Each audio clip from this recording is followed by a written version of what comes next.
Assalamualaikum warahmatullahi wabarakatuh. Gimana nih kabarnya sahabat Gen Z setelah mengetahui makna iman lebih dalam mengenal siapa diri kita dari episode sebelumnya? Kita masuk ke topik selanjutnya yaitu edisi Gen Z anti gagal paham tentang menemukan arah hidup bersama Al-Quran. Waalaikumsalam warahmatullahi wabarakatuh. Nah, sahabat Gen Z, coba deh bayangin skenario ini sejenak ya.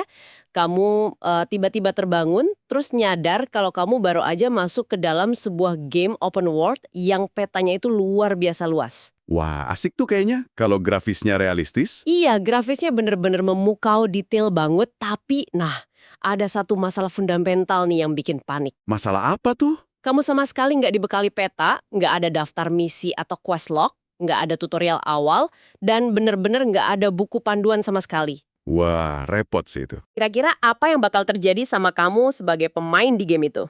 Pasti akan muncul kepanikan yang luar biasa sih. Maksudnya, tanpa arah yang jelas, kamu cuma bakal ngabisin energi buat lari ke sana kemari secara acak aja gitu. Betul, lari nggak jelas arahnya. Iya, dan kamu mungkin bakal ngumpulin barang-barang yang sebenarnya nggak penting sama sekali. Terus tiba-tiba masuk ke area berbahaya tanpa persiapan. Dan pada akhirnya pengalaman bermain itu bukan lagi tentang eksplorasi yang menyenangkan. Tapi malah jadi mode bertahan hidup ya. Bener banget, sekedar bertahan hidup dengan tingkat stres yang tinggi banget, sampai akhirnya ya game over secara tragis. Tepat. Dan kalau kita mau jujur ya, metafora game open world tadi itu sebenarnya cerminan dari realitas kehidupan kita sehari-hari sahabat Gen Z. Relatable banget emang. Kan dunia ini luas banget, opsi karir ada ribuan, standar kesuksesan juga terus berubah-ubah tuh di media sosial. Dan godaannya itu loh, nggak ada habisnya. Nggak ada matinya ya godaan tuh. Iya, makanya wajar aja kalau banyak dari kita yang sering banget ngerasa kehilangan arah. Kayak lumpuh gitu loh karena terlalu banyak pilihan atau sekedar ngerasa kosong aja di dalam hati. Fenomena overthinking ya rata-rata. Nah, itu dia. Tapi disinilah poin utamanya nih. Beberapa sumber mengatakan bahwa kita itu sebenarnya nggak pernah dilepas sendirian ke dalam permainan ini. Oh, kita punya bekal dong berarti. Punya banget. Kita tuh udah dibekali manual book atau panduan navigasi yang paling ultimate, paling komprehensif sejak 1400 tahun yang lalu. Yaitu Al-Quran. Masya Allah, panduan abadi ya. Tapi masalahnya, buku panduan ini sering banget cuma berujung jadi pajangan doang di rak buku sampai berdebu.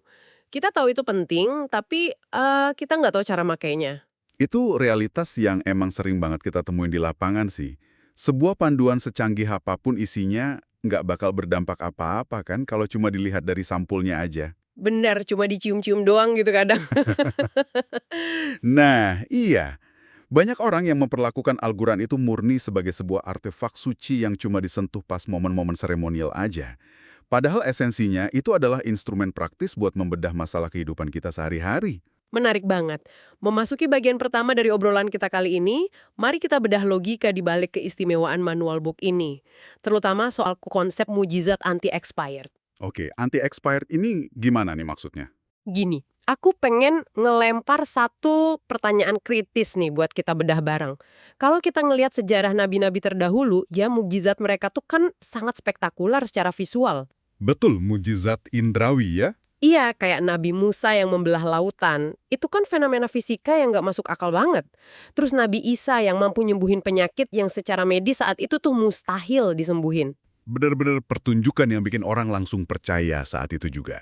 Nah itu semua kan pertunjukan visual yang langsung membungkam keraguan. Tapi pertanyaannya, kenapa Rasulullah Shallallahu Alaihi Wasallam justru diberikan wahyu itu berupa teks? Oh, kenapa bukan keajaiban fisik gitu ya? Iya, kenapa bukan sesuatu yang secara fisik bisa langsung bikin orang-orang bertekuk lutut dan bilang, wah ini beneran Nabi nih. Itu pertanyaan yang sebenarnya menjangkau esensi dari tujuan risalah itu sendiri sih. Mengapa teks? Karena gini, mujizat fisik seindah dan sedahsyat apapun itu punya kelemahan mendasar. Kelemahan apa tuh? Bukannya malah kuat banget ya? Mereka itu terikat oleh ruang dan waktu. Mujizat membelah lautan itu punya masa kedaluarsa. Sebentar, masa kedaluarsa. Gimana maksudnya? Mekanismenya gimana tuh? Kan ceritanya masih hidup sampai sekarang. Kita masih dengar ceritanya. Ceritanya emang hidup, bener. Tapi dampak psikologis dari melihat keajaiban itu secara langsung, nah itu cuma berlaku buat saksi mata di lokasi kejadian pada detik tersebut. Ah, paham. Cuma yang basah kena cipratan air lautnya doang yang ngerasain merindingnya ya? Bener banget.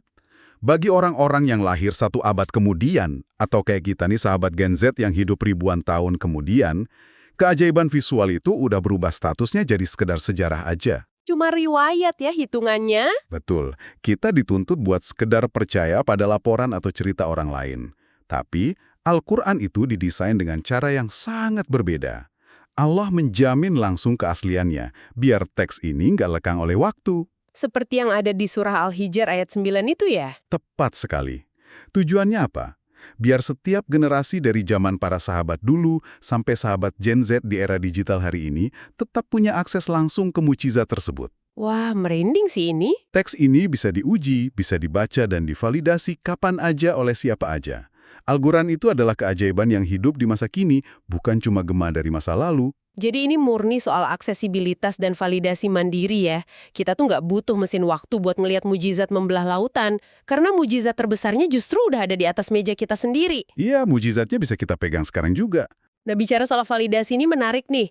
Beberapa sumber mengatakan, kalau kita ngelihat data dan analisis, salah satunya yang sering dibahas sama pakar perbandingan agama gitu ya, sekitar 80% dari pernyataan-pernyataan dalam Al-Quran yang berkaitan sama alam semesta itu udah terbukti keakuratannya oleh sains modern. 80% ya? Itu angka yang besar loh. Besar banget. Mulai dari fase embriologi manusia, terus soal orbit tata surya, sampai batas antara dua lautan yang airnya nggak nyampur itu. Yang di Selat Gibraltar itu kan? Nah iya, benar. Terus pertanyaannya, gimana dengan sisa 20%-nya? Sisanya ini bukan berarti salah, tapi sains manusia yang emang belum punya alat ukurnya buat ngebuktiin itu. Karena teknologinya belum nyampe aja ya. Betul, kalau aku boleh pakai analogi nih buat sahabat Gen Z, ibaratnya tuh kita ngunduh sebuah aplikasi produktivitas di HP kita. Dari 100 fitur, 80 fiturnya itu jalan sempurna banget, tanpa bug, dan bener-bener nyelesain masalah harian kita. Berarti aplikasinya bagus banget dong. Nah, logikanya kan gitu. Kalau 80% itu sempurna tanpa cacat, berarti si developer aplikasi ini punya track record kejeniusan yang mutlak. Iya, masa kita masih ragu sama pembuatnya? Makanya, kalau ada 20% fitur yang belum kita ngerti cara pakainya, akal sehat kita tuh pasti bakal nyimpulin kalau kelemahannya ada di pemahaman kita sendiri, bukan di aplikasinya yang rusak. Analogi developer dan track record itu sangat akurat sih menurutku. Emang mekanisme akal sehat manusia itu kan kerjanya berdasarkan pola pengenalan track record ya? Benar, kita selalu ngelihat historinya. Jika sebuah sumber udah ngebuktiin akurasinya secara absolut pada mayoritas klaimnya, maka probabilitas kebenaran pada klaim yang belum teruji secara empiris kayak konsep surga neraka atau alam barzak itu jadi sangat tinggi secara rasional. Masuk akal banget sih. Disitulah letak esensi dari kalimat pembuka surah Al-Baqarah, kitab ini tidak ada keraguan padanya. Keyakinan terhadap Al-Quran itu dibangun di atas fondasi pembuktian empiris yang terlihat buat ngejembatanin keyakinan kita pada hal-hal yang belum terlihat. Wah, solid banget argumennya. Tapi tunggu nih, aku agak kritis sedikit di sini. Kita masuk ke bagian kedua ya, obrolan kita tentang koneksi antara hati dan Al-Quran. Silakan, apa tuh yang mengganjal? Kalau kitab ini benar-benar flawless, track recordnya sempurna 100% dan merupakan solusi absolut, kenapa realitas di lapangan nggak mencerminkan itu? Realitas yang gimana maksudnya nih? Gini, aku ngelihat banyak banget orang yang rajin baca, ngoleksi berbagai jenis cetakan mushaf di rumahnya, ada yang warna-warni, ada yang tajwid block, tapi hidupnya kok tampak kacau. Oh, oke, paham maksudnya. Iya, hatinya kaku, sikapnya ke sesama manusia buruk, gampang marah, dan orientasi hidupnya tetap aja membingungkan. Pertanyaannya, apakah cheat sheet-nya yang rusak atau penggunanya yang salah baca instruksi nih? Jelas yang rusak bukan panduannya, yang bermasalah itu justru infrastruktur penerima di dalam diri manusia itu sendiri. Infrastruktur dalam diri ya? Iya, buat mahamin mekanisme kenapa hal itu bisa terjadi, kita tuh perlu ngelihat sebuah metafora luar biasa yang dipaparin dalam surah Al-Hasyr ayat 21. Ayat yang ngebahas tentang gunung itu ya? Betul, Allah menyatakan bahwa seandainya Al-Quran ini diturunkan kepada sebuah gunung, engkau pasti akan melihat gunung itu tunduk dan hancur berkeping-keping karena takut kepada Allah. Wow, itu perbandingan yang sangat kontras loh. Gunung itu kan wujud fisiknya masif, materialnya batu, keras, tahan badai, gempa, dan cuaca ekstrem. Benda mati yang paling kokoh lah ibaratnya. Tapi gunung yang sekeras itu aja direpresentasikan bahkan hancur lebur secara struktural cuma karena nerima firman ini. Sementara di sisi lain, hati manusia yang materialnya cuma segumpal daging lunak, kadang malah nggak ngerasain getaran apapun pas bacanya. Mengapa hati kita bisa begitu kebal? Nah, disinilah letak ironi psikologisnya. Gunung, meskipun dia benda mati yang keras, dia itu nggak punya ego. Ah, nggak punya ego. Dia nggak punya hawa nafsu atau ambisi duniawi yang nutupin esensinya. Jadi pas kebenaran absolut datang, gunung itu langsung merespon tanpa penolakan. Tunduk, hancur. Berarti karena dia murni ya meresponsnya. Betul. Sebaliknya, manusia itu dikaruniai kehendak bebas rasionalitas dan juga hawa nafsu. Ketika seseorang baca Al-Quran tapi hatinya nggak tergerak sama sekali, itu karena hatinya udah terlapisi sama kerak. Kerak ego ya? Iya, kerak ego, kesombongan, atau kecintaan yang berlebihan pada dunia. Al-Quran itu kan ibarat cahaya atau nur ya. Bener, cahaya buat nerangin jalan. Cahaya ini fungsinya nerangin ruang gelap di pikiran kita, biar kita bisa ngelihat mana sih jalan keluar, mana sih jurang yang harus dihindarin. Tapi kalau sistem penerima atau mata batin kita sengaja kita tutup rapat-rapat, karena kita lebih nyaman hidup dalam kegelapan, Iya, seterang apapun cahaya itu kita bakal tetap merasa buta ya. 100% benar. Berarti ini ibarat kita mencariin sinyal Wi-Fi berkecepatan tinggi ke sebuah HP, tapi HP-nya itu masih disetting dalam mode airplane. Itu analogi yang pas banget. Mode airplane. Iya, kecepatan Wi-Fi sehebat apapun yang nggak ada gunanya kalau sistem penerimanya secara sadar dimatiin sama penggunanya. Benar-benar. Kalau gitu kita masuk ke bagian ketiga nih. Gimana sih caranya matiin mode airplane ini?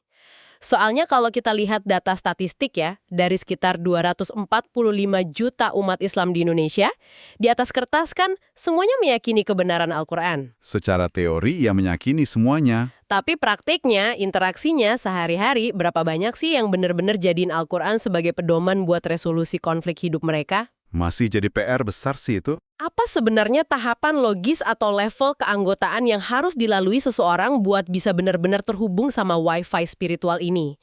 Biar cahayanya nyala gitu. Oke, matiin mode airplane.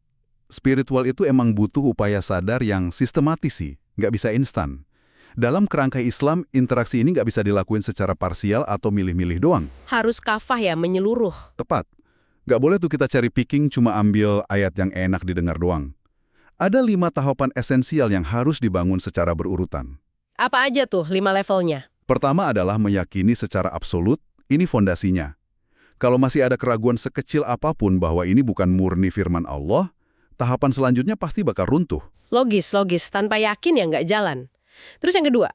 Kedua itu membaca. Dan membaca di sini tuh bukan sekedar ngelafalin secara mekanis kayak robot gitu ya. Wah, ini banyak nih yang cuma ngejar setoran bacaan tanpa mikir. Betul. Makanya, dalam tafsir Ibnu Katsir itu diilustrasikan, ada sebuah praktik membaca yang sangat interaktif. Interaktif gimana tuh prakteknya? Jadi ketika seseorang melewati ayat tentang rahmat atau surga, dia berhenti sejenak buat berdoa memintanya. Dan pas ngelewatin ayat tentang azab atau neraka, dia juga berhenti buat berlindung kepada Allah. Jadi ada dialog internal yang benar-benar hidup di situ. Wah, asik banget ya bacanya kayak gitu. Tapi aku mau motong sedikit nih di bagian ngebaca dan memahami ini. Gimana caranya Gen Z tuh bisa beranjak dari sekedar ngebaca teks ke level ketiga, yaitu memahami maknanya? Ini emang tantangan zaman sekarang sih. Iya kan? Kita hidup di era di mana attention span atau rentang fokus kita itu mungkin cuma tersisa belasan detik aja, gara-gara algoritma TikTok atau IG Reels yang nyekoki kita sama konten instan terus-terusan. Benar, kita jadi gampang bosan ya. Membaca dan merenungi makna itu kan butuh ruang diam, butuh kesunyian yang luar biasa sulit didapatin hari ini. Gimana tuh strateginya? Justru disitulah letak kekuatannya. Proses pemahaman atau tadabbur saat ini itu menurutku jadi bentuk perlawanan spiritual yang paling nyata terhadap gaya hidup yang serba terburu-buru itu. Perlawanan spiritual ya, keren istilahnya. Mahamin makna itu nggak ngeharusin seseorang buat langsung nguasain tafsir berjilid-jilid dalam semalam kok. Mulai aja dari hal kecil. Misalnya bedah 1 ayat sehari gitu. Nah iya, bedah 1 ayat sehari. Cari tahu sebab turunnya ayat tersebut, apa konteksnya. Terus biasain nanya ke diri sendiri, apa sih hubungan ayat ini sama masalah yang lagi aku hadapin hari ini? Di kampus atau di tempat kerja? Jadi ditarik ke konteks personal ya, dibikin relate gitu. Betul. Ketika makna itu udah direalisasikan sama realitas pribadi, barulah kita bisa melangkah ke level 4, yaitu mengamalkannya. Actionnya berarti ya, ini ya. Iya, ini pembuktian nyatanya. Nerapin etika bisnis, ada pergaulan, dari milih teman nongkrong, sampai ke keadilan sosial yang diajarkan dalam Quran. Terus level terakhir yang kelima? Puncak dari kelima level ini adalah mensyiarkan atau mengajarkan. menyebarkan cahaya tersebut kepada orang lain sesuai dengan prinsip bahwa sebaik-baik manusia adalah yang belajar dan mengajarkan Al-Quran. Dan kalau sahabat Gen Z udah jalanin kelima level ini, ya dari meyakini, membaca interaktif, memahami konteks, mengamalkan, sampai mengajarkan, mereka otomatis dapat status VIP membership ya sebagai Syahibul Quran atau sahabat Al-Quran. Itu pencapaian tertinggi sih VIP membership itu. Privilege dari status VIP ini juga sangat gak main-main loh, yaitu dapetin syafaat di hari kiamat. Tapi kalau aku perhatiin, syafaat dari Al-Quran ini mekanismenya agak beda ya dari bentuk pertolongan yang lain. Sangat berbeda. Kebanyakan syafaat atau pertolongan itu kan mekanismenya bersifat kuratif ya. Kuratif itu maksudnya kayak ngobatin yang udah kejadian ya? Betul, menyelamatkan seseorang yang sudah divonis atau yang udah jatuh ke dalam kesulitan baru ditolong.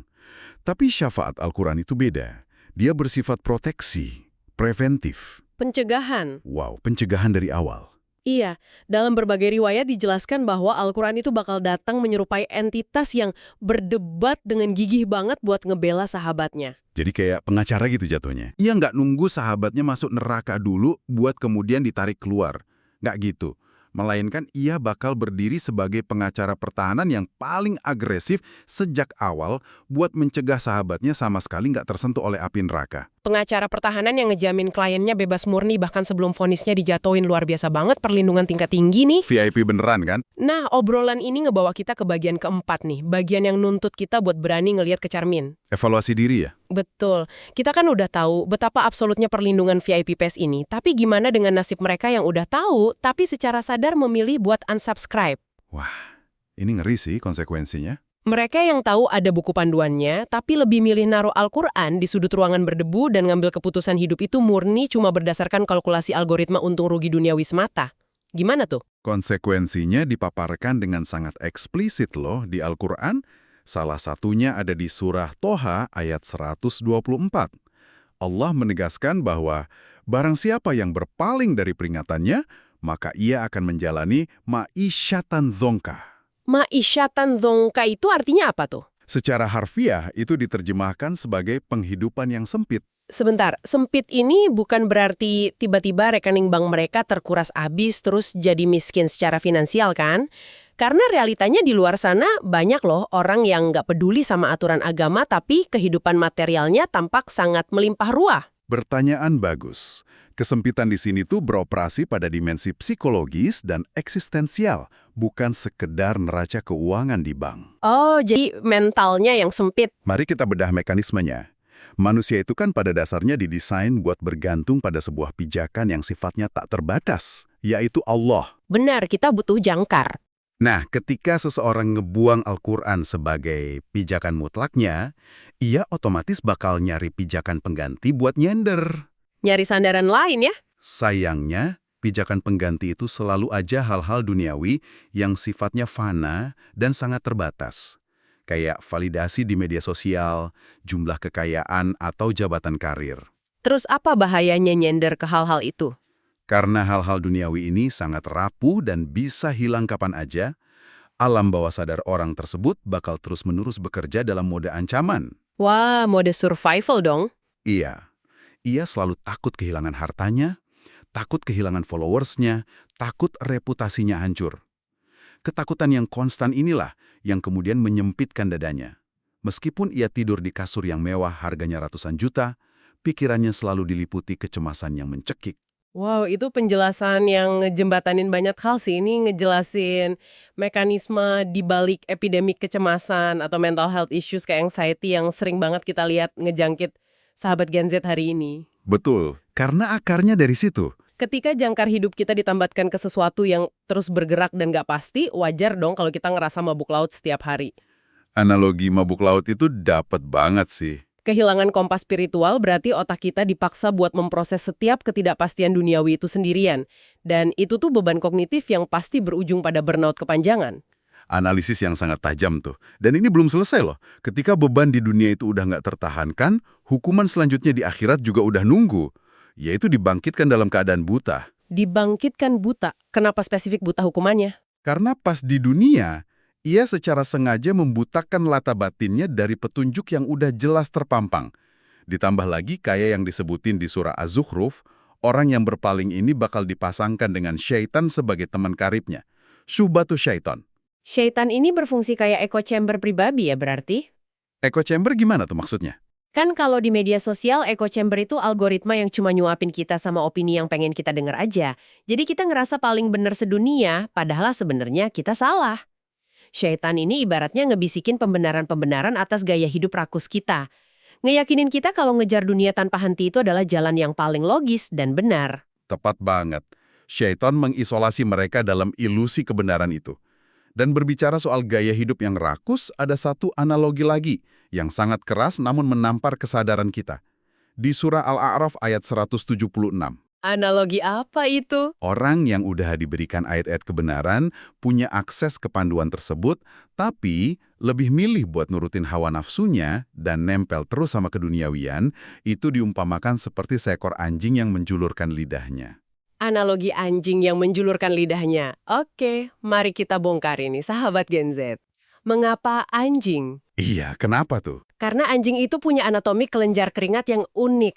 Mereka tuh napas terengah-engah dengan lidah menjulur, baik pas mereka lagi kepanasan, dikejar ancaman, maupun pas mereka lagi duduk santai tanpa gangguan apapun. Sama aja ya, kondisinya lidahnya tetap keluar. Benar, dan menurutku ini representasi yang sangat sempurna dari hedonic treadmill atau siklus konsumerisme modern yang nggak pernah kenal kata puas. Relate banget sama zaman sekarang. Dikasih peringatan mereka tetap ngejar dunia. Dibiarkan nyaman dan kaya raya, mereka tetap aja ngejar dunia. Nafsu itu nyiptain dahaga eksistensial yang nggak bisa dipadamkan oleh materi sebanyak apapun yang mereka kumpulin. Sintesis yang sangat brilian. Lidah yang menjulur itu emang simbol kehausan yang kronis. Derajat manusia yang awalnya diciptakan begitu mulia sebagai khalifah atau pengelola di bumi, terdegradasi jadi makhluk yang sepenuhnya dikendaliin sama insting primitifnya doang. Sayang banget ya turun derajatnya. Sangat sayang. Dan sikap mental yang selalu merasa kurang inilah yang kemudian ngelahirin fenomena cherry picking atau tebang pilih dalam beragama. Cherry picking agama ini maksudnya kayak fenomena orang-orang yang pakai simbol agama cuma buat legalitas atau pencitraan pas lagi kampanye doang gitu. Betul sekali. Karena nafsunya pada kekuasaan atau kekayaan itu begitu besar, mereka ngalamin yang namanya disonansi kognitif. Bentrok dalam pikirannya ya. Iya. Mereka butuh identitas sebagai orang yang baik atau religius di mata masyarakat, tapi di sisi lain, mereka nolak keras, gesekan atau ketidaknyamanan dari aturan Quran yang membatasi syahwat keduniawian mereka. Hasilnya gimana tuh prakteknya? Hasilnya, pas dilantik naik jabatan, mereka naruh mushaf di atas kepala, bersumpah atas nama Allah, nampilin visual kesolehan yang benar-benar sempurna. Tapi pas sudah duduk di kursi jabatannya, Nah, setelah duduk di kursi kekuasaan, ayat-ayat tentang keadilan, integritas, larangan makan harta yang bukan haknya, larangan korupsi, itu semua mereka kubur dalam-dalam. ngeri banget ya cuma dijadiin alat doang. Benar, ini adalah bentuk ngerobek-robek esensi kitab suci sebenarnya. Mengambil kulitnya doang demi keuntungan duniawi dan ngebuang isinya yang nuntut tanggung jawab moral. Jadi memvalidasi perbuatan buruk dengan kedok agama ya, yang ironisnya perbuatan itu justru bakal mempercepat datangnya kehinaan buat mereka sendiri. Sahabat Gen Z, dari obrolan panjang kita, mari kita rangkum sedikit nih hasil eksplorasi kita hari ini. Boleh silakan dirangkum poin-poinnya. Kita telah membedah bahwa Al-Quran itu bukanlah teks usang, melainkan mujizat dengan sistem validasi yang nggak kenal masa kedaluarsa. Anti-expired ya. Betul, anti-expired. Ia adalah peta jalan yang sangat amat akurat, namun peta itu cuma bisa dibaca oleh mata batin yang terkalibrasi, melalui keyakinan, pemahaman, dan pengamalan nyata, bukan cuma rutinitas baca ngebut tanpa pikiran. Dan keputusan buat jadiin Al-Quran sebagai pedoman hidup itu punya konsekuensi yang bersifat biner loh. Hitam putih. Gimana tuh binernya? Menjadikannya pedoman berarti mengamankan syafaat yang bakal mencegah kehancuran kita, sekaligus ngasih sauh atau jangkar psikologis yang kuat banget di tengah badai kecemasan modern. Dan kalau membuangnya? Sebaliknya ngebuangnya berarti kita secara sadar memilih buat ngabisin sisa hidup dalam kesempitan mental, berlari di atas treadmill keduniawian yang nggak ada ujungnya, dan berakhir pada kebutaan abadi di fase kehidupan kita selanjutnya. Sebuah pilihan yang secara logika sebenarnya sangat mudah buat diputusin ya. Tapi prakteknya emang butuh komitmen perlawanan terhadap ego kita sendiri. Bener, perang terbesar itu ngelawan diri sendiri. Nah, sahabat Gen Z, sebelum kita ngakhirin sesi yang benar-benar padat gizi ini, aku punya satu pemikiran provokatif terakhir nih buat kamu renungin sebelum tidur malam ini. Boleh? Apa tuh pemikirannya? Coba pikirin korelasi ini baik-baik. Al-Quran diturunkan di bulan Ramadan, maka bulan itu seketika diangkat jadi bulan yang paling mulia. Al-Quran diturunkan di ruang geografis yang bernama Mekah, maka kota itu otomatis jadi tanah suci yang paling diberkahi di muka bumi. Subhanallah. Dan Al-Quran diturunkan kepada Rasulullah SAW, maka beliau diangkat menjadi manusia dan nabi yang paling agung dalam sejarah penciptaan. Mulia karena Al-Quran ya? Tepat. Pertanyaan kritisnya buat kita semua hari ini adalah seberapa besar ruang yang udah berani kamu kosongkan di dalam hati kamu buat ditempati oleh Al-Quran agar hatimu dan hidupmu juga ikut dimuliakan olehnya. Pertanyaan yang wajib direnungkan tuh. Setelah kita memahami tentang iman, mengenal siapa diri kita, serta menemukan arah hidup bersama Al-Quran, maka kita akan melanjutkan ke topik berikutnya. Pada bagian ini kita akan mendalami sosok yang menjadi panutan bagi seluruh umat Islam, yaitu Rasulullah SAW, dalam pembahasan yang berjudul Rasul, Teladan Iman Sepanjang Zaman. Jadi, tetap ikuti edisi Gen Z Anti Gagal Paham ini. Wassalamualaikum warahmatullahi wabarakatuh.